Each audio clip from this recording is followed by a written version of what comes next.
विशाल सिंह जी। राधे राधे गुरु। गुरुदेव, राधे राधे। गुरु आज्ञा ही जीवन है, गुरु वाणी ही सत्य है।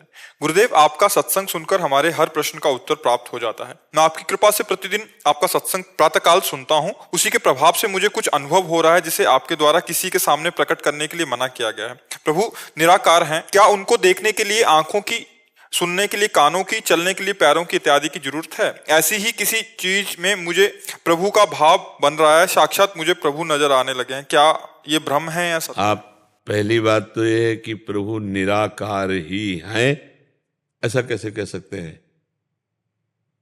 प्रभु निराकार भी हैं, प्रभु साकार भी हैं। प्रभु सत है, असत से परे हैं, और प्रभु ही असत में भरे हैं। ये संसार को जिसे कहा गया असत ना, ये ही सत्य सच्चिदानंद भगवान ही भगवान है। भगवान के सिवा कुछ नहीं है। मत्ता परतरम नान्यत किंचिदस्ति धनंजय।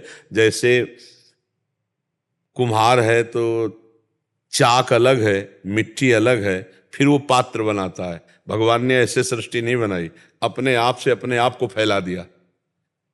वही भगवान है, दूसरा कुछ है नहीं। तो ये हम नहीं कह सकते कि भगवान निराकार ही है। नहीं, भगवान साकार भी है और निराकार भी है, और भगवान सत भी है, भगवान असत भी है। ये जो असत तुम देख रहे हो, इसमें सत भगवान ही है। जिसे तुम असत कह रहे हो वो भगवान ही है। भगवान के सिवा कुछ नहीं है। अब हमारा भाव कहाँ भगवान का लग जाता है? प्रहलाद जी से पूछा, खंबे में भगवान है? उनका हाँ, खंबे में है। तो भगवान खंबे से नरसिंह रूप में प्रकट हो गए।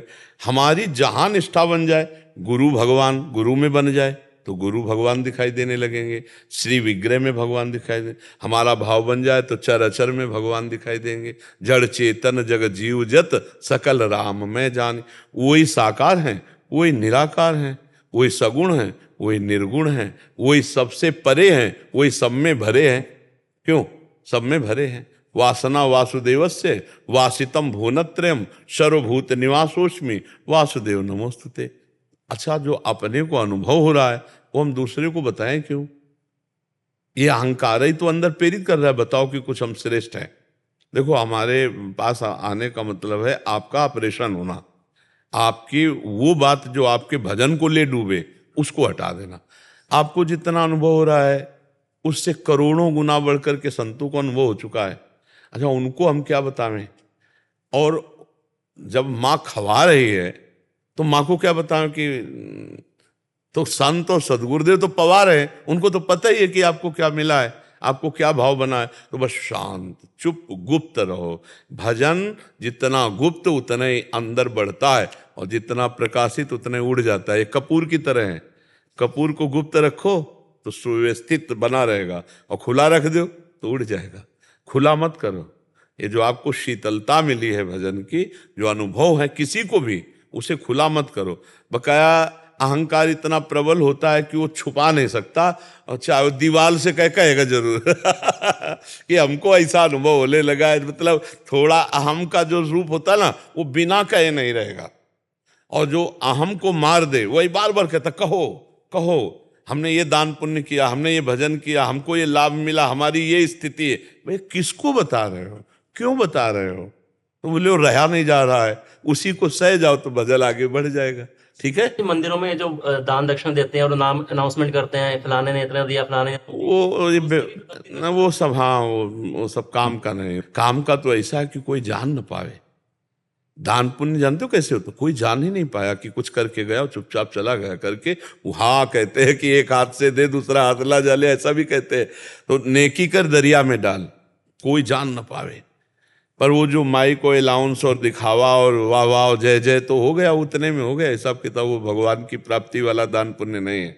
सस्ते में नहीं पट गए। हाँ, बहुत बहुत बहुत ही ये घाटे का सौदा है। इतनी मेहनत करके अर्थ कमाया और आपने 100 लोगों को भोजन पवाया, और इसके बाद पोस्टर छपवा दिए, लोग पढ़ रहे हैं कि आज 100 ब्राह्मणों का भोजन, 100 साधु का भोजन, ये खत्म खत्म, जो जो पढ़ रहे हैं सब खत्म, आपके पुण्य के हिस्सेदार हो गए। किसी को न, मतलब यहाँ तक कि अगर कोई पूछे कि आप करवा रहे हो क्या, तो तुरंत उत्तर नहीं नहीं, हम तो पत्तल परोस रहे हैं, हम तो कोई जान न पावे कि कौन करवा रहा है, और चुपचाप गुप्त, तो वो सब जमा हो गया भगवान की बैंक में, और आपको कई गुना बढ़कर मिलेगा यदि कामना रखते हो, और नहीं रखते हो तो वही आपकी भगवत प्राप्ति का हेतु हो जाएगा। महाराज जी पिछले साल उन्होंने जगन्नाथ जी के घर विदाई करवाई थी घर से, तो वो तो फिर सबको पता लग ही जाएगा कि तो आपके घर से जगन्नाथ जी नहीं, ऐसे भक्ति के प्रसंगों में हम चाहते हैं, जैसे हम नाम कीर्तन करें तो सबको पता हो रहा है ना कि नाम कीर्तन हो रहा है, हम प्रचार प्रसार नहीं करना चाहते, हम अपने इष्ट का आराधन कर रहे हैं, वो अंदर की बात होती है। वो बात जैसे कि 100 रुपया अमुक ने दिया, ऐसा ऐसा कार्य किया धर्म का, भक्ति का, उसका प्रचार हम करना चाहे, वो अलग बात है। अब हमारे घर में कीर्तन हो रहा है, हमारे घर में संत महात्मा आ रहे हैं, उनका हम स्वागत कर रहे हैं, 4 लोग जान रहे हैं, इससे कोई हानि नहीं होनी, क्योंकि हमारा प्रचार प्रसार का थोड़े आकाश से थोड़ी गुप्त रूप से आ जाएंगे। संत महात्मा भगवंत के जो उत्सव होते हैं घर में, वो तो होते ही हैं, उससे कोई से हम उसको प्रचार प्रसार इस रूप में ना करें कि हम बड़े धर्मात्मा, हम बड़े दानी, हम बड़े पुण्यात्मा, नहीं, उसका वो सुकृत क्षीण हो जाएगा। अभिषेक मित्तल जी। राधे राधे महाराज जी। राधे राधे महाराज जी। भगवान श्री कृष्ण भगवत गीता के 4थे अध्याय के 9वें श्लोक में कहते हैं कि जो मेरे जन्म और कर्म को तत्व से जानता है उसका पुनर्जन्म नहीं होता। यहां महाराज जी भगवान को तत्व से जानने का क्या अर्थ है? भगवान के ही वचन है, मेरा जन्म भी दिव्य है और मेरा कर्म भी दिव्य है। जो भगवान को दिव्य जानता है वो तो भगवान सर्वत्र व्याप्त है। भगवान अजन्मा होते हुए भी अपने भक्तों के प्रेम के लिए जन्म धारण करते हैं। विप्रधेन सुर संत हित लीन मनुज अवतार। लेकिन भगवान को ये देखना कि मनुष्य रूप में भी भगवान चिदानंदमय देह तुम्हारी विगत विकार जान अधिकारी। भगवान सच्चिदानंद रूपाय हैं, भगवान विश्वोत्पत्त्यादि हेतवे हैं, भगवान तापत्रय विनाशाय, वो श्री कृष्णाय वयम नुमा। ये जो तत्व से जानता है कि भगवान त्रिगुणातीत हैं, भगवान कालातीत हैं, भगवान दिव्य हैं, भगवान अजन्मा हैं, पर अजन्मा होते हुए भी अपने भक्तों के लिए जन्म की लीला करते हैं। वो माँ के गर्भ में नहीं रहते। भय प्रगट कृपाला दीन दयाला, भगवान प्रगट होते हैं, और सामने पहले प्रगट हुए चतुर्भुज रूप से। फिर माता पुनि बोली सोमति डोली तजहु ताते रूपा, की जय शिशलीला अति प्रियशीला सो सुख परम अनुपा।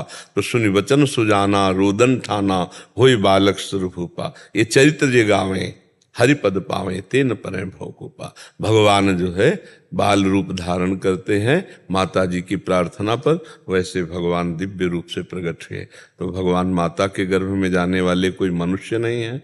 भगवान अजन्मा अद्वितीय निर्विकार चिदानंद सच्चिदानंद वही अवतार लेकर दिव्य लीला और दिव्य कर्म करते हैं। भगवान के कर्म दिव्य होते हैं, मानुष कर्म थोड़ी होते हैं। जैसे भगवान ने छठी के दिन पूतना का उद्धार किया, कोई मार सकता था? बड़े बड़े देवता कांपते थे पूतना से। तृणावर्त बकासुर अघासुर गिरिराज गोवर्धन को उठाना, काली देह के विष को अमृत कर देना, कालिया का मर्दन करके रमण द्वीप भेजना, भगवान की सब दिव्य लीला कर्म है ना। तो भगवान कहते जो मुझे तत्व से जानता है, तत्व से वही मेरे को जानता है और वो परम पद को प्राप्त होता है। जो मुझे तत्व से जानता है वो परम पद का अधिकारी हो जाता है, वो भगवान को प्राप्त हो जाता है। समझ पा रहे हो आप? जैसे महाराज जी हम कृष्ण के बारे में सुनते हैं, उनका लीला श्रवण करते हैं, सत्संग सुनते हैं, तो हमने उनकी लीला समझ ली। अभी नहीं समझी, अभी समझी नहीं, मतलब अभी सुनी है सिर्फ। अभी सुनी है। जब समझने का तात्पर्य तब होता है जब कृष्णमय मन, कृष्णमय बुद्धि, कृष्णमय चित्त और कृष्णमय अहंकार। अभी देहमय अहंकार है, अभी बुद्धि त्रिगुण के अंतर्गत है। और लीला चरित्र सुनते सुनते जब त्रिगुणातीत बुद्धि हो जाएगी और आपका अंतःकरण कृष्णमय हो जाएगा, तब आप सोई जाने जे देव जनाए, वो जनाएंगे तब समझ पाओगे। कृष्णमय होकर कृष्ण की लीला में डूबा जाता है। अभी तो कृष्णमय कहाँ, अभी तो देहमय हो, अभी तो बुद्धि काम कर रही है, अभी तो मन भी तो है ना। उदो मन न भय 10-20 एक हो तो सो गयो श्याम पे।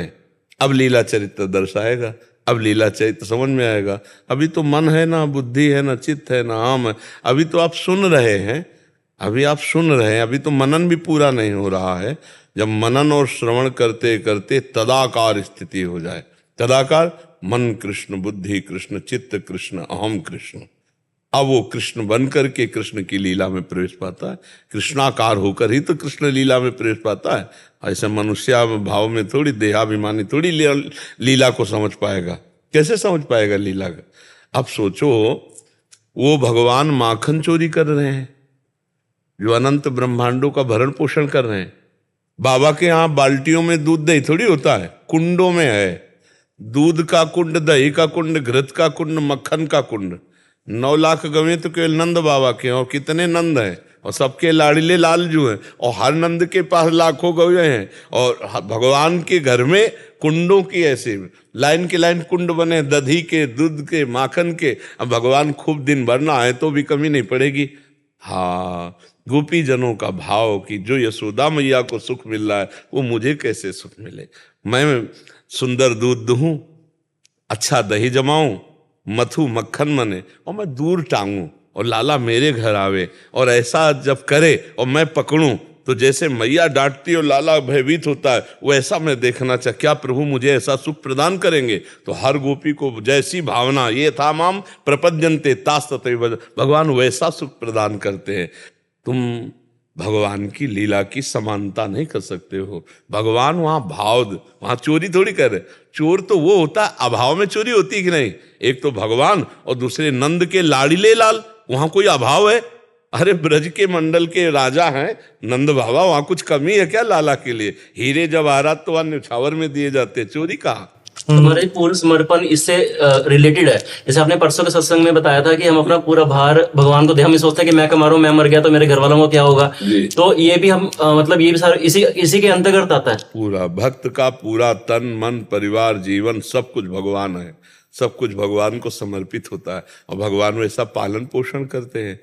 भक्त के द्वारा क्या ऐसा थोड़ी कि केवल माले चलता रहता है, नहीं, भक्त के द्वारा फावड़ा भी चलता है, भक्त के द्वारा व्यापार भी होता है, भक्त के द्वारा नौकरी भी होती है। ऐसा थोड़ी होता है। भक्त का मतलब केवल थोड़ा कि कंठी तिलक बांध लिया बस माले लिए, ये तो निवृत्ति परक है।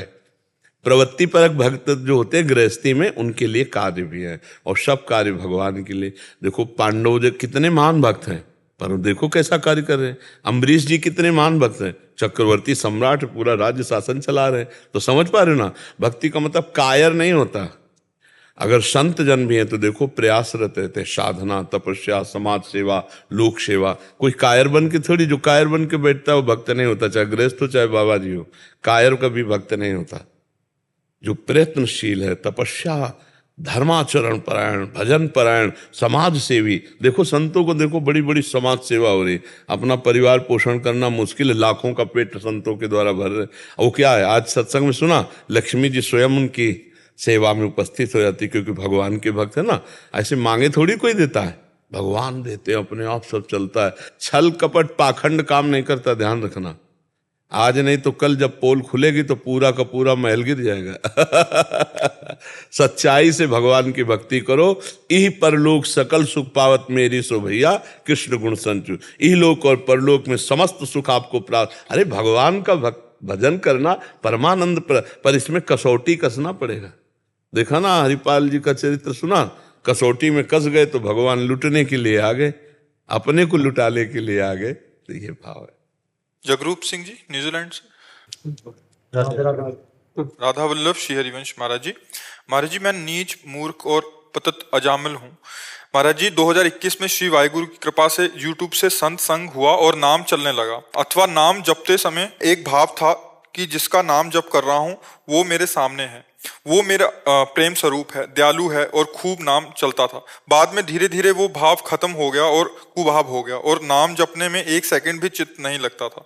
अभी भी नाम जपते इसमें 2 भाव ही हमने पकड़े हैं। 2-4 घंटा समस्या रहना भोजन का दोष होता है, और लंबे समय तक दिनों में दोष आ जाना, अपने में अहंकार आ जाना कि मैं भजनानंदी हूं, मैं बहुत श्रेष्ठ हूं, दूसरे में लघु भाव आ जाना, इससे या किसी संत का अपराध निंदा कर देने से। इन 2 भावों से ही ऐसा होता, तीसरा नहीं है। खूब छानबीन करके आप देख लीजिए इसको। अब आपके अंदर कौन सा भाव आया वो आप देख लीजिए, उसी दोष के कारण भजन रुकता है, अन्यथा भजन नहीं रुकता। क्यों भाई, आप बताओ, आपने कुछ पकड़ा कि आपका कहीं अहंकार तो नहीं बढ़ गया इस बात में कि मैं बहुत भजनानंदी हूँ, भगवान मेरे सामने, और किसी के प्रति लघु भाव और या किसी संत की निंदा। नहीं, ऐसे नहीं रुक सकता, बिल्कुल ऐसे नहीं रुक सकता। ये बड़ा सूक्ष्म भजन का मार्ग है। अभी परसों नरसों एक संत भगवान आए हुए थे, बहुत अच्छी अवस्था संत भगवान की थी, तो वो भी रो के यही कह रहे थे कि मेरी ऐसी स्थिति थी, रुक गई, अब मैं तड़पड़ा रहा हूँ। बाल के संत के पास गया तो उन्होंने आपका बताया कि उनके पास जाओ, ठीक हो जाएगा। ऐसा तो भगवान की कृपा से थोड़ी देर में ही उनसे कहा चलने लगा कि नहीं चलने, उन्होंने कहा हाँ चलने लगा। तो उनको जैसा कहाया था आप भी वैसा कर लीजिए। गुरुजनों ने जो निषेध किए हैं जी, अगर वैसे आचरण कभी गलती से हो जाए तब आचरण से नहीं बाधा पड़ेगी, आचरण से नहीं। जैसे आचरण में कोई त्रुटि हो जाती है ना, मान लो काम क्रोध आदि जनित जैसे कोई अपने से दोष बन जाते हैं ना, तो छाती जलती है पर भजन नहीं रुकता।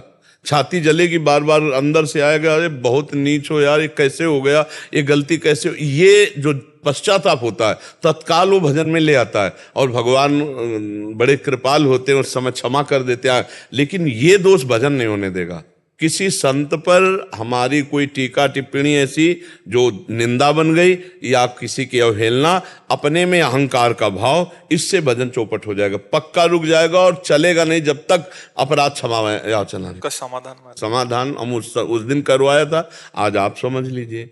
हे विश्व के समस्त संत भगवान, व्यक्त और अव्यक्त, हमारे जाने अनजाने में जो कोई पाप या अपराध बन गया हो, जो कोई दोष बन गया हो, मुझे अज्ञानी का क्षमा करो। मैं हृदय से क्षमा चाहता हूँ और सब मुझे आशीर्वाद दो कि मेरा भजन पुनः चलने लगे। ऐसा यहाँ तो सुना, एकांत में कहीं एकांत में खड़े होकर ऐसी प्रार्थना करना, चारों तरफ घूमकर विश्व के सब संतों को प्रणाम करना, और जिसकी याद आ जाए और ये लगे कि इनके प्रति दोष किया है तो अगर वो उपस्थित हों तो उनसे प्रार्थना मांग, अगर वो अंतर ध्यान हो गए तो उनसे विनय कर लीजिए, तत्काल भजन चलने लगेगा।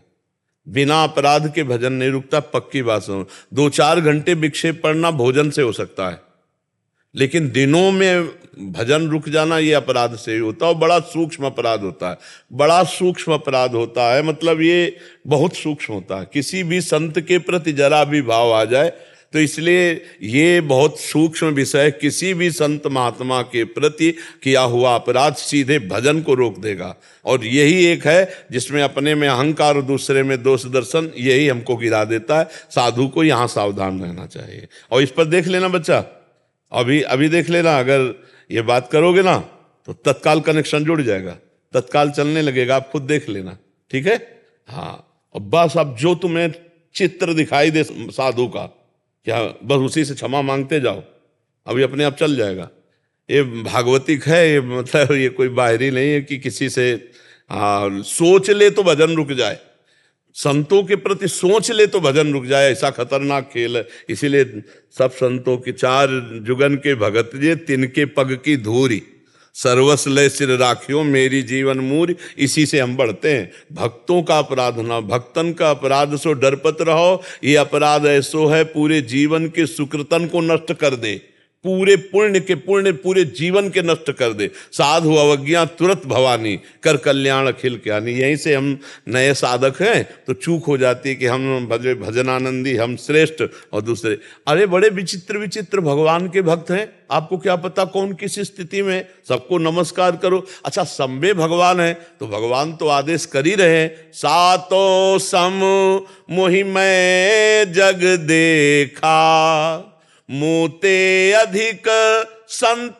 कर लेखा। 7वीं भक्ति है, सब में समान भाव से भगवान को देखे, लेकिन भगवान कह रहे हैं मेरे से भी अधिक मेरे भक्तों को देखो, मेरे संतों को देखो, मोते अधिक संत कर लेखा। ये भगवान की 7वीं भक्ति का वर्णन स्वयं भगवान ने किया। संतों को भगवान से भी बढ़कर के देखे तो अपराध ही नहीं बनेगा, बच जाए। अगर कोई संत इधर उधर तो अपना आंख मूंदे, अपने को बचाओ, चलो भगवान उसकी लीला को भगवान जाने, अपने चलो।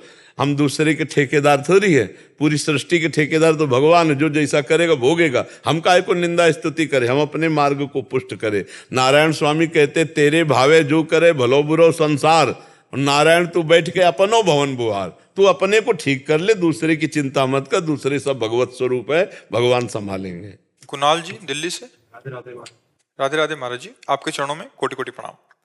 महाराज जी, श्रीमद् भगवत गीता अध्याय 9 श्लोक संख्या 29 में भगवान अर्जुन से कहते हैं कि मैं सबके प्रति समान हूं, लेकिन जो कोई भक्ति पूर्वक मेरी सेवा करता है वो मेरा मित्र है, मुझ में है और मैं भी उसका मित्र हूं।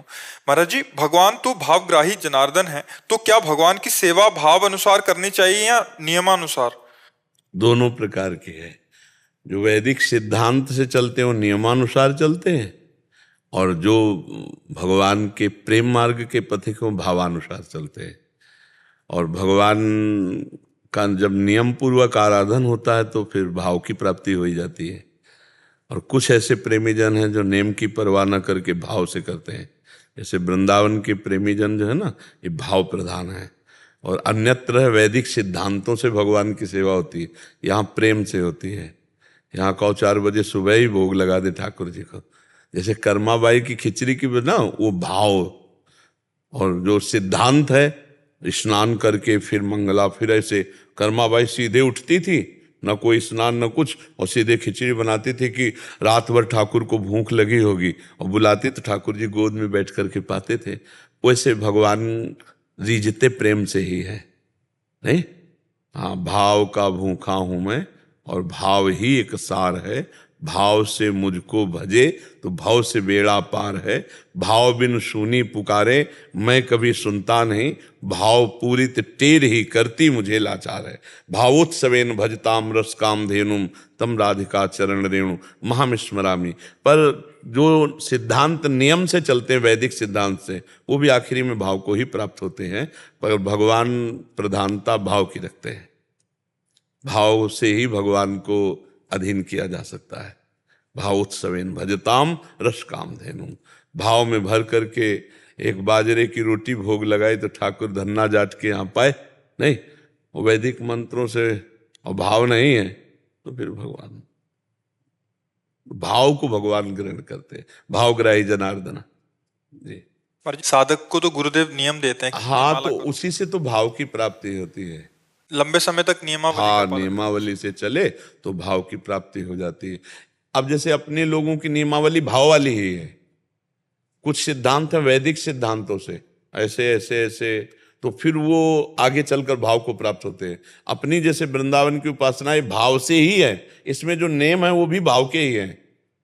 हाँ, ये नहीं कि नेम करके भाव को प्राप्त होगा, यहाँ भाव से ही नेम का पालन हो रहा है, वहां नेम के द्वारा ही भाव का पोषण होगा। अगर जो नेम के विरुद्ध होगा वो भाव नहीं स्वीकार किया जाएगा। और यहां भाव के द्वारा ही नियम है, जो नियम भाव में बाधा पहुंचाएगा उसका त्याग कर दिया जाएगा। यहाँ न लाज तीन लोकन की, न वेद को कहो करे, न शंख भूत प्रेत की, न देव जच्चते डरे। वेदान्नपि संन्यस्ति सा केवलम अवच्छिन्न अनुरागम लभते। जो वेद का भी संन्यास करके और भाव में भगवान के वो प्रेमी जन, प्रेम की बात अलग है। और तभी वो है उद्धव जी से जो गोपी जनों की वार्ता हुई ना, तो नेम उद्धव के भूले, सब वैदिक सिद्धांतों के ज्ञाता बृहस्पति शिष्य उद्धव लौट गए चरणों में गोपियों का भाव देखकर, गोपी का प्रेम देख करके। तो सारे नियमों की पूर्ति प्रेम भाव में ही है, और अपने लोगों की तो उपासना ही भाव की है। भावोत्सवेन भजताम रस काम धेनुम तम राधिका चरण रेणु महामिस्मरामी जी। कर्मा भाई भगवान जगन्नाथ की शुक्र भक्त रही, तो उनका भाव अगाढ़ भाव। तो महाराज जी, जैसे हम भक्तों का प्रेम भाव इतना अगाढ़ ना, तो हम पैदा करें ना। हृदय तो वही अविनाशी, तो हम भगवान के अंश हैं। जो कर्माबाई अविनाशी अंश थी वही हम अविनाशी अंश हैं। जो कर्माबाई का हृदय था वही हमारा हृदय। अंतर यह कि कर्माबाई का हृदय जगन्नाथ जी के लिए था, हमारा हृदय जगत के भोगों में लगा है। बस अंतर इतना है, तो खींच ले तो बात उतनी वही आ जाएगी। हम लोग ये जो ऊंच दूरी बनाकर बात करते हैं कि वो तो अमुक थे, भला हम कैसे हो सकते हैं? नहीं, उनके भी भगवान थे, हमारे भी भगवान थे, वो भी भगवान के अंश थे, हम भी भगवान के अंश थे। अंतर ये है कि वो केवल भगवान में चित्त लगाए थे, हम विषयों में भोगों में लगाएं। बस अंतर इतना है, हमको अपने चित्त को, मन को हटाकर प्रभु में लगा दे तो वही आ जाएगा, फिर कोई अंतर नहीं होगा। तस्मित तज्जने भेदा भावाद, भगवान और भगवान के जन में अभेद स्थिति हो जाती है। तो हम कमजोर क्यों बने? हम उनका चरणों का आश्रय लेकर वैसे ही बढ़े। हम भी तो भगवान के अंश हैं, हम भी तो भगवान की आराधना कर सकते हैं, पर हम विषयों में मन दिए, इसीलिए हम अपने को दीनहीन विषयी मान लेते हैं। नहीं, वो दोष है, उसका त्याग करेंगे, आगे बढ़ेंगे। कि महाराज जी प्रयास करते हैं। हाँ, नाम जप करो, भगवत चर्चा सुनो, भक्तों का आश्रय लो, भक्त नामावली गायन करो, इससे बहुत लाभ प्राप्त होता है, भक्तों की कृपा प्राप्त होती है। आनंदी लाहौटी जी। राधे राधे महाराज जी। महाराज जी, मैं कौन, मेरा कौन? मैं नहीं, मेरा नहीं, ना मैं कुछ हूं ना मेरा कुछ है, तो जो है वही है, बस वो है। जहां है के आगे कुछ लगा, वो क्या है? वही माया है, बस केवल है। ये नहीं है, वहां भी है, ये है, वहां भी है। जो है वही भगवान है, वही परब्रह्म है, और जिसके आगे कुछ लगा वही माया लग गई। कुछ भी लगे, मैं के आगे कुछ भी लगे, अभी लगा हुआ है आप स्त्री है, मैं स्त्री हूं, लगा है ना, मेरे पति है, मेरे परिवार है, मेरा पुत्र, इसी का नाम माया है। जहां कुछ लगा वही माया है, और जब सब कुछ जो लगा हुआ है उसे हटा दो तो जो बचा वही है। वो क्या है? परमात्मा है, ब्रह्म है, भगवान है, ईश्वर है, जो कहना चाहो। योगी उसे परमात्मा कहते हैं, ज्ञानी उसे ब्रह्म कहते हैं, भक्त उसे भगवान कहते हैं। वो एक ही परम तत्व है।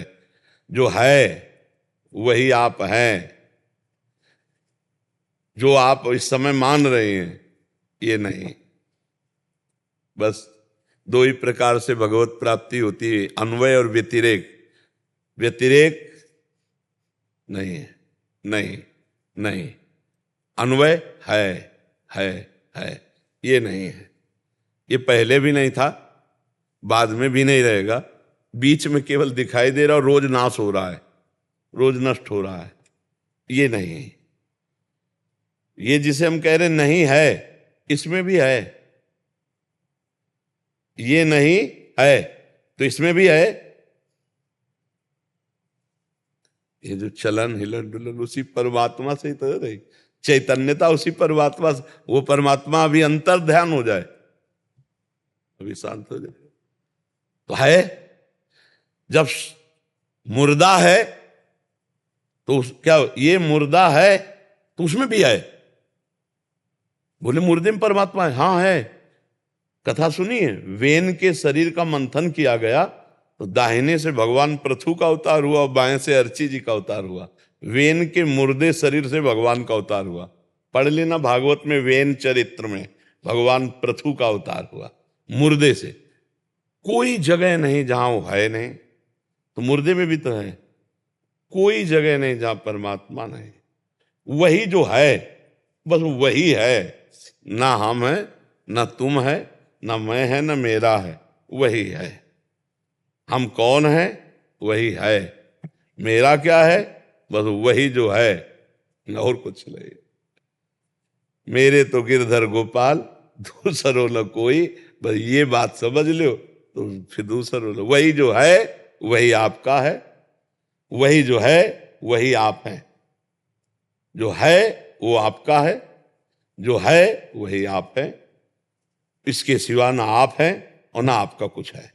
आप शरीर को लेके और आपका माना हुआ संबंध, धन संपत्ति, रुपया पैसा, या भी अभी शरीर छूटे, दुनिया में लाखों का मेला जुड़ा, हंसा जब जब उड़ा तो अकेला उड़ा। कोई साथी ले, कोई साथी ले।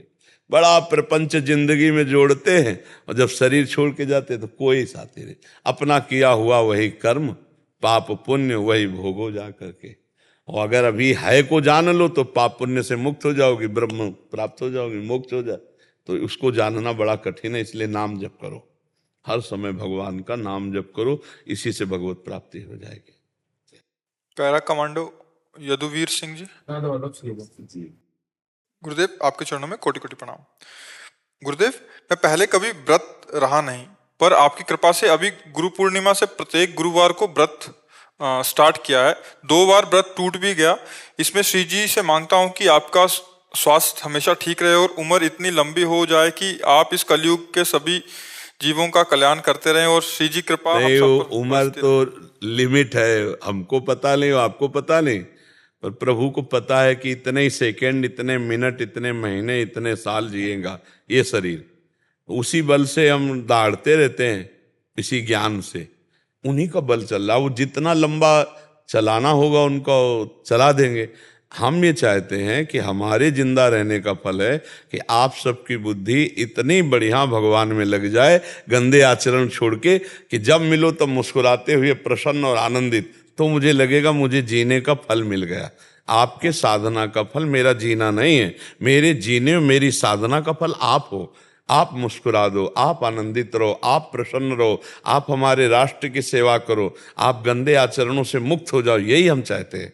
हमारी समाज सुधरे, हमारे नौजवान सुधरे, उनकी सद्बुद्धि हो, वो सुखी रहे तो हम सुखी हैं।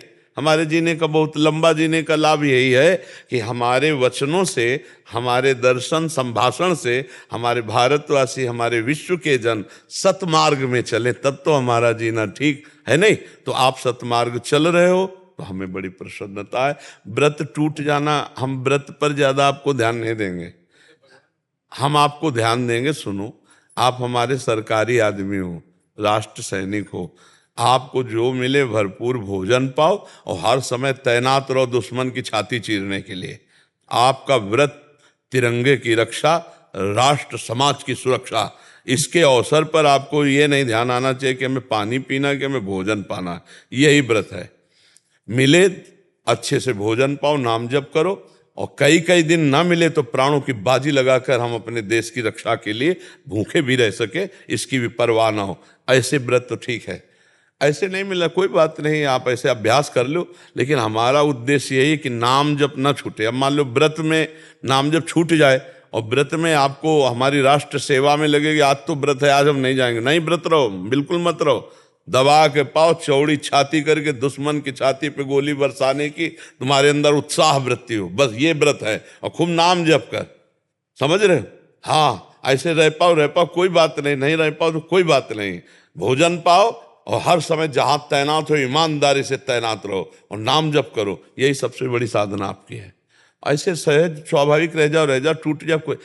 भैया हमारी बात समझना, ये व्रत भगवान की हम प्रसन्नता के लिए रहते हैं, अपने शरीर को कष्ट देते हैं। अगर हमारा भजन ना हो तो केवल व्रत रहने से भगवान मिलते, तो कितने ऐसे पशु पक्षी हैं जो केवल पानी पी के रहते हैं। जरा विचार करना, सृष्टि में इतने पक्षी हैं जो केवल फल खा के रहते हैं, कितने जीव हैं जो केवल मिट्टी खा के रहते हैं, कितने जीव हमारी सृष्टि। क्या इनको भगवत प्राप्ति हो गई? क्या भगवत प्राप्ति होती भजन से। अगर भूखे रहकर भजन हो रहा है तो ठीक है, अगर भोजन पा करके भजन हो रहा है तो भजन करो। भूखे रहकर भोजन का चिंतन हो रहा मत रहो, व्रत 2 रोटी खाओ और भजन करो, भगवान का चिंतन करो। भूखे रहकर खूब बढ़िया भजन हो रहा है, रह जाओ कोई बात नहीं। भूखे रहकर के शरीर कमजोर नहीं करना, क्योंकि आपका शरीर प्रधान राष्ट्र सेवा में लगा हुआ है। आप एक वीर योद्धा हैं, तो आपकी वीरता में कमी ना आवे। आपका शरीर, आपका उत्साह, आपकी बुद्धि, तीनों आपके देश पर न्यौछावर करने के लिए तैयार रहो, यही हमारी प्रार्थना है। ठीक है? हाँ, आप नाम जप करो और उत्साह संपन्न रहो। आपको राष्ट्र सेवा में अपने प्राणों को न्यौछावर करने का उत्साह बना रहे, सबसे बड़ा ये वीर व्रत है, इस जो आपके लिए इस समय है, और कोई व्रत नहीं। हर समय आप अलर्ट, जहां आप तैनात किए गए हो वहां गद्दारी न होने पावे, वहां अधर्म न होने पावे। जरा सी चूक में न जाने कितनों की जान पर आ जाएगी। मान लो आतंक फैलाने वाले लोग जरा सी चूक में निकल आवे तो चूक तो हो जाती है, तो कितने सैकड़ों को मार देते हैं। हमको हर समय सावधान रहना है। जो हमारे राष्ट्र के सैनिक हैं उनका संतों के समान सम्मान करते हैं, इसीलिए कि उनको कहाँ तैनात कर दिया जाए कोई प्रश्न नहीं है। अपने प्राणों की बाजी लगाकर, हर समय परिवार से दूर रहकर, हर कष्ट सहकर राष्ट्र रक्षा में समर्पित है।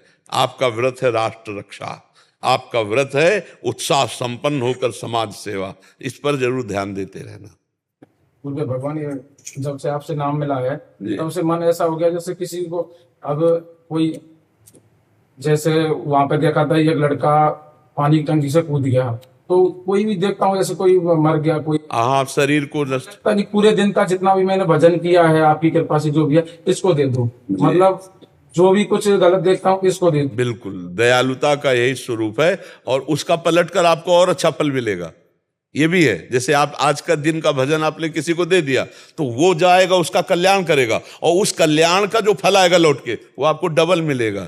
ये कोई बिरला ही समझता है, इसलिए आप ऐसे अब फौजी क्वार्टर में थोड़ा सा छोटे छोटे कीड़े मकोड़े होते हैं। अब मेरा मन उससे ज्यादा दुखी होता है। वॉशरूम में भी जाता हूँ तो मैं उनको निकाल निकाल के बाहर रखता हूँ। मतलब मेरे को लगता है नहाना यही है, फिर भी जाते नहीं है, खूब झाड़ू मार लिया कुछ। हाँ, देखो कुछ जीवों की सृष्टि ऐसी है जिनका दिन में विनाश होता ही है। जैसे आप गाड़ी से चल रहे हो, हजारों जीव मरते हैं। आप जूता पहने चल रहे हो, हजारों जीव मरते हैं। और सही पूछो, आप सांस ले रहे हो, इसमें बहुत से जीव मर रहे हैं। तो ये तो सृष्टि के विधान से हमको ये देखना है कि हम जानबूझकर किसी जीव को कष्ट ना दें। और दूसरी बात, ये हिम्मत, इतनी दयालुता ना घुस जाए कि सामने वाला पता नहीं आतंकवादी है कि नहीं है, तो हम पूछेंगे उससे क्या कि तुम भैया आतंकवादी हो क्या, तब तक तुम्हें शूट कर देगा। हमारी बात समझना, क्योंकि आप राष्ट्र सैनिक हो।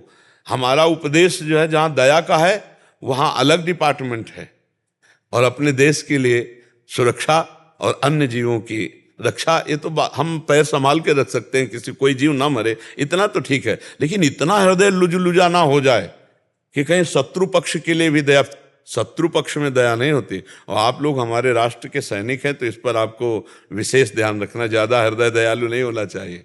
समझ रहे हो आप? जैसे मच्छर है, जैसे चींटी है, ये क्या है, आप लाख बार सोनी से चींटी हटा दो, पोछा लगाओगे तो पोछा देखोगे 10-5 मरी मिलेंगी।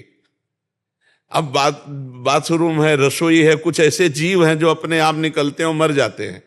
हमको जानबूझ के नहीं मारना, हमको हटा देना है, हम ये चाहते, पर वो इतना पश्चाताप भी ना करे।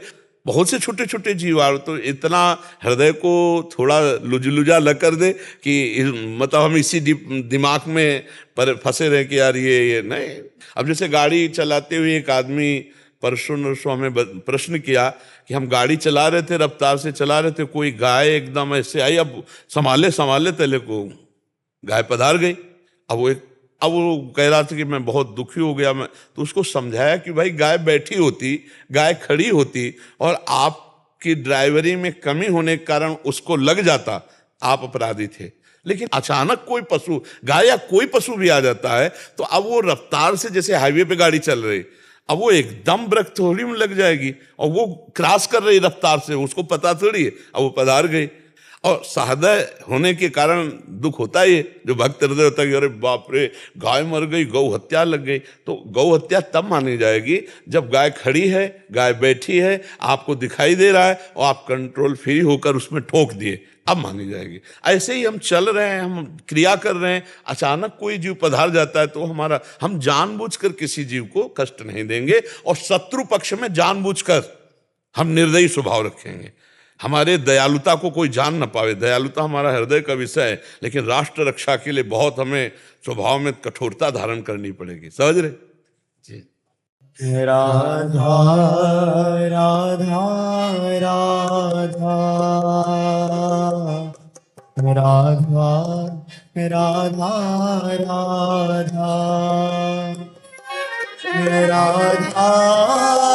राधा राधा राधा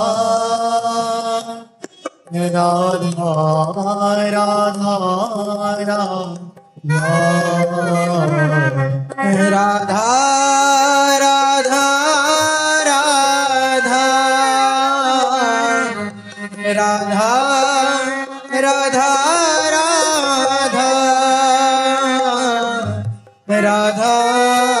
राधा राधा राधा राधा